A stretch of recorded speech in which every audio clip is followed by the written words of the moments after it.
All of you are most welcome. सभी students का बहुत स्वागत है। आज हम स्टार्ट कर रहे हैं लेक्चर पार्ट 9। हमारा टॉपिक चल रहा है इंश्योरेंस एंड एन्युटी और हम डिस्कस करने वाले हैं एन्युटी के बारे में। तो एन्युटी के बारे में हमने पार्ट 8 लेक्चर में ऑलरेडी जो इमीडिएट एन्युटी है, ऑर्डिनरी एन्युटी है या एन्युटी ड्यू है, इसके बारे में हमने डिस्कशन कर लिया है। तो हमने फॉर्मूले को भी डिस्कस किया है। अब जस्ट केवल एक्सरसाइज 2.2 के प्रॉब्लम्स हम सॉल्व करना स्टार्ट करने वाले हैं। तो let's start. Question number 1, find the accumulated value of annuity. Accumulated value को बोलते हैं future value of annuity of ₹800 for 3 years। तो इसका मतलब क्या है? ये ऑर्डिनरी एन्युटी है, दैट मींस इमीडिएट एन्युटी है। कैसे मालूम पड़ रहा है ये?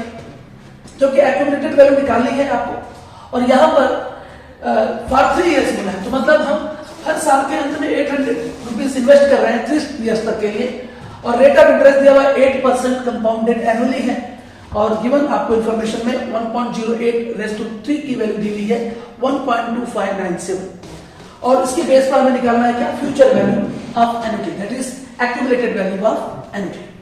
सो सॉल्यूशन स्टार्ट करते हैं। सबसे पहले आपको दिया क्या हुआ है, आप एवरी जो ईयर के एंड में ₹800 इन्वेस्ट कर रहे हैं, 800, और पीरियड दिया है 3 years, और रेट ऑफ इंटरेस्ट क्या है आपका?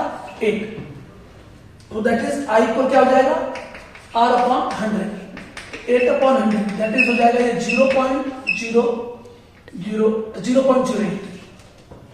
तो आई की वैल्यू निकलेगी। नाउ हमें किसकी वैल्यू निकालनी है? ए की वैल्यू निकालनी है, एक्यूमुलेटेड वैल्यू, यानी कि फ्यूचर वैल्यू हमें निकालनी है। फाइंड द एक्यूमुलेटेड वैल्यू बोल दिया ना, तो एक ही वैल्यू निकालनी है ना।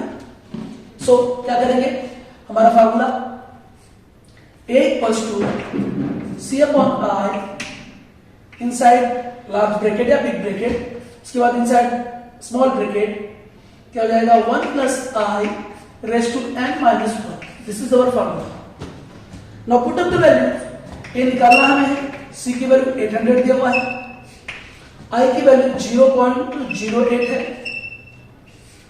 1 + I की वैल्यू 0.08 रेज़ टू n की वैल्यू कितना है? 3 years है, -1। तो याद रखिए यहां पे m रिप्लेस नहीं हुआ, r रिप्लेस नहीं हुआ। क्यों? क्योंकि यहां पर क्या है? एनुअली दिया हुआ है, इसलिए हमने इसको इस तरह कर दिया। अब हम क्या करेंगे? यहां पर A इक्वल्स टू, अभी 2 पॉइंट के बाद डेसिमल हटाएंगे अगर, तो हम 2 0 ऊपर बढ़ा सकते हैं आसानी से। ये हो गया 8 है। नाउ ये 1 + 0.8 raise to 3 -1, A equals to 8 × 1 = 8, that is 10,000 हो जाएगा। अभी हम इसकी वैल्यू पुट अप कर देते हैं। 1.08 रेज़ टू 3 की वैल्यू क्या दिया है? 1.2597, 1.2597 -1, ये आ गया इसकी वैल्यू। अब इसके बाद A इक्वल्स टू 10,000, अब 1 माइनस करेंगे इसमें तो क्या हो जाएगा? 0.2597 हो जाएगी। एंड A इक्वल्स टू, अगर ये 4 0 हटा है तो ये इंटू हो रहा है, तो ये डेसिमल भी 4 पॉइंट के बाद हट जाएगा, तो ये हो जाएगा 2,597 रुपीज। तो क्या हो जाएगा answer? Future accumulated value of annuity या accumulated value of annuity is ₹2,597। तो ये हमारा क्या है? आंसर है। टेक्स्ट बुक में आंसर रॉन्ग दिया हुआ है, तो उसको हम हमारे कैलकुलेशन के हिसाब से हमारा आंसर ये आ रहा है, तो ये आंसर राइट है। इसके बाद हम करेंगे अब next question. Now here question number 2 for you. A person invested ₹5,000 every year in finance company, मतलब एक व्यक्ति एवरी ईयर इन्वेस्ट कर रहा है 5,000 रुपीज फाइनेंस कंपनी में। देखिए ये इसका इन्वेस्टमेंट एवरी ईयर। अच्छा यहां कहीं लिखा है क्या बिगिनिंग ऑफ द ईयर? अगर बिगिनिंग बोल देगा तो एन्युटी ड्यू वाली बात होगी। यहां पे बिगिनिंग कहीं मेंशन नहीं किया हुआ है, तो इसका मतलब ये अज्यूम्ड है कि at the end of every year he invested ₹5,000 every year in finance company.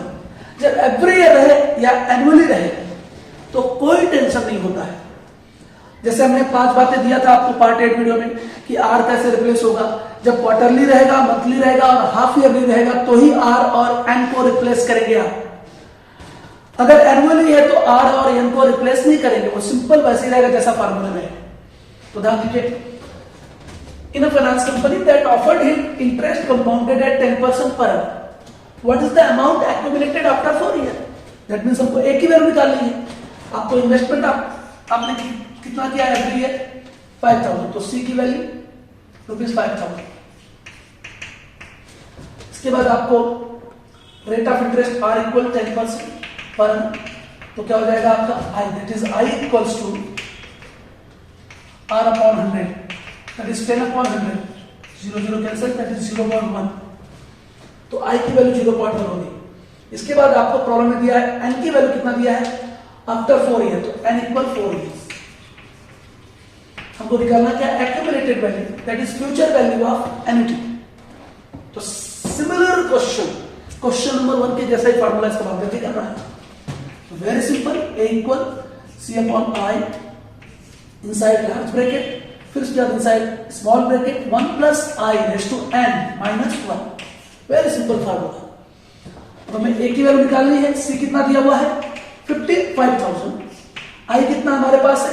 0.1, 1 plus I की वैल्यू 0.1, एन की value 4 years and minus 1। So A equals to, ये पॉइंट हटा दीजिए, यहां से डेसिमल हटा दीजिए, तो एक जीरो ऊपर बढ़ा दीजिए बस। ये 5,000 अब हो गया 50,000 अपॉन 1 लिखने की जरूरत नहीं वैसे। सो 1.1 हो जाएगा ये ऐड करने पर, रेज़ टू 4 माइनस 1। अब ये हो गया 50,000। 1.1 की वैल्यू कितनी दी है यहाँ पे? 1.1 रेज़ टू 4, 1.1 रेज़ टू 4 की वैल्यू दी हुई है 1.4641 माइनस 1। नाउ ए की वैल्यू 50,000 इंटू 1, इसमें से माइनस करोगे 0.4641। अब क्या हो जाएगा ये? ए इक्वल्स टू 12340 और इंटू कर रहा है तो 1234 पॉइंट नंबर्स के बाद डेसिमल है तो 40 कैंसिल होगा, 4 पॉइंट के बाद डेसिमल भी कैंसिल हो जाएगा, दैट इज 5 into 4641। मल्टीप्लाई करेंगे क्या आंसर हो जाएगा? 5 1 जा 5, 5 4 जा 20, कैरी 2, 5 6 जा 30, 30 and 2 32, carry 3, 5 4 जा 20 and 3 23, that is 23,205 rupees. So amount accumulated after 4 years is, तो आंसर क्या हो जाएगा? अमाउंट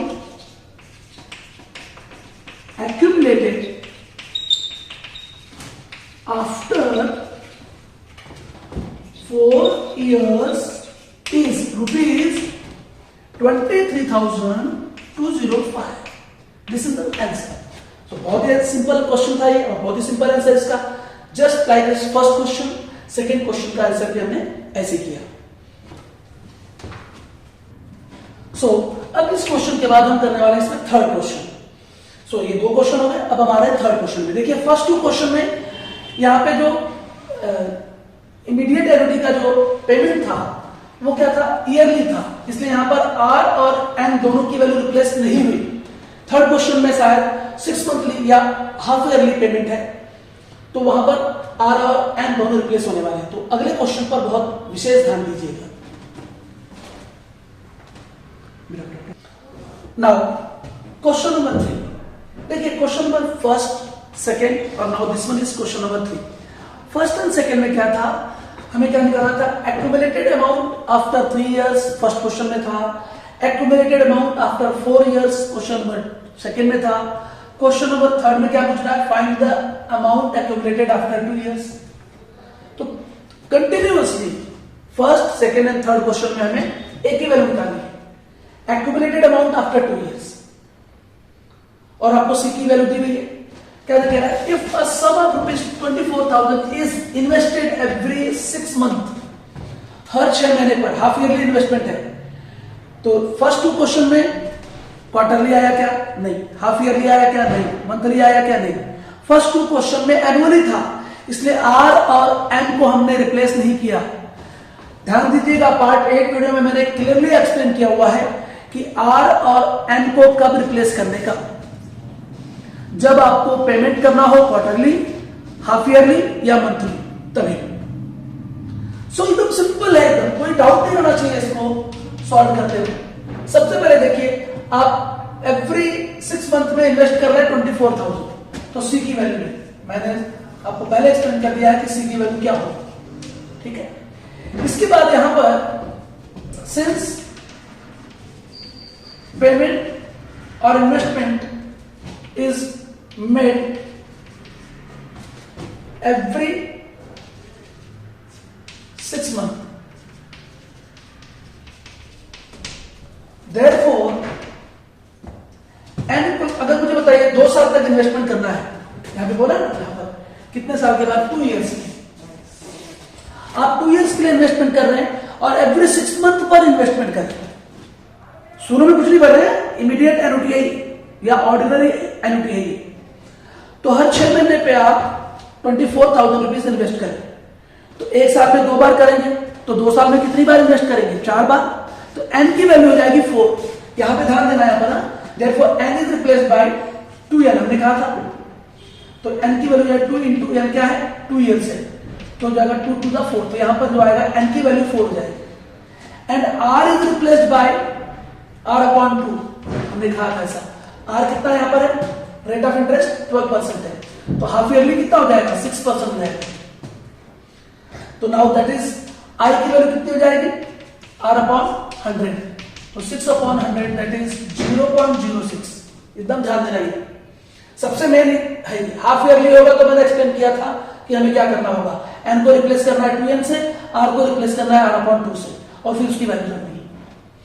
इसके बाद हमें किसकी वैल्यू फाइंड आउट करनी है, a की value, accumulated value after 4 year. तो हम फार्मूला लगाएंगे, now formula a equals to c upon i inside big bracket, फिर इनसाइड स्मॉल ब्रैकेट क्या होगा, 1 plus i raise to m minus 1। Very simple formula. Now a की value, c की value रखो यहां पर 24,000, i की वैल्यू क्या रखनी है, 0.06, सो 1 प्लस i की वैल्यू लिया हमने 0.06 यहां से, और माइनस रेस्ट टू n की वैल्यू कितनी हो जाएगी, 4 माइनस 1। इसलिए तो देखो यहां पर इसको सॉल्व करेंगे तो सबसे पहले आफ्टर 2.1 एंड 2 पॉइंट के बाद डेसिमल हटाएंगे, ऊपर 2 0 बढ़ा दीजिए, या आपने पढ़ा है कि अगर 2 पॉइंट के बाद डेसिमल हटाना हो तो ऊपर 100 से मल्टीप्लाई और नीचे 100 से मल्टीप्लाई है, तो बचपन वाली बातें होगी, पुरानी बातें। सिंपली है, 2 पॉइंट के बाद डेसिमल हटा दीजिए, तो यहां पर आ जाएगा 2 0 ऊपर और बढ़ा देंगे हम, ये हो जाएगा 24 लाख और ये हो जाएगा 6। नाउ 1.06 रेज टू 4 माइनस 1, इसके बाद 6 4 जा 24, ये हो जाएगा 4 लाख। नाउ 1.06 रेज टू 4 की वैल्यू यहां पे दिया हुआ है, 1.06 रेज टू 4 की वैल्यू 1.2625 माइनस 1। नाउ हम यहां पे आ जाते हैं, थोड़ा सा यूज करें, तो a equals to 4 lakh into 1.2625 में से 1 माइनस करेंगे तो बचेगा 0.2625। अब यहां पे देखो, इंटू होते समय 1 2 3 4 0 हटाएंगे तो 4 पॉइंट के बाद डेसिमल गायब हो जाएगा, तो ये हो जाएगा 40 इंटू 2625 2625। मल्टीप्लाई करो तो ये तो 0 है, 4 5 जा 20 कैरी 2, 4 2 जा 8 एंड 2 10 कैरी 1, 4 6 जा 24 एंड 1 25 कैरी 2, 4 2 जा 8 एंड 2 10, तो ये आ गया आपका 1,05,000 रुपीज। तो ये आ गया आपका आंसर 1,05,000 रुपीज। तो हमारा आंसर क्या होगा बोलो, कि अमाउंट एक्यूमुलेटेड आफ्टर 2 ईयर कितना होगा, 1,05,000। टेक्स्ट बुक में रॉन्ग आंसर दिया है, 10,50,000 दिया है, हमारा आंसर आएगा 1,05,000। So amount accumulated